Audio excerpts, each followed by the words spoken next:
Bholenath was too frightened to admit his mistake. যে ভোলেনাথ এতই ভয় পেয়েছিল যে তার ভুল স্বীকার করতে পারল না। যে everyone looked questioningly at Bholenath. যে প্রত্যেককে ভোলেনাথের দিকে সন্দেহজনকভাবে তাকালো।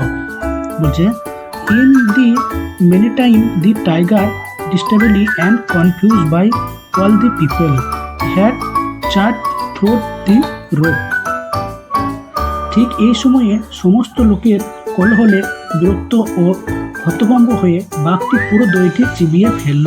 Had run away to the জঙ্গল।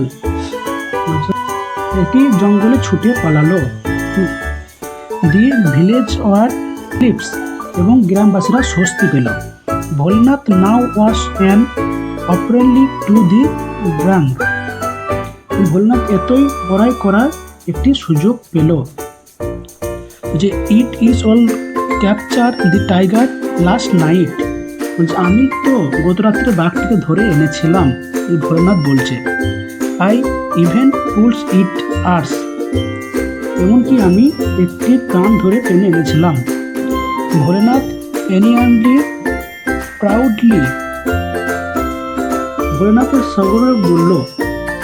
সগর্বে বলল everyone marvelled at his right.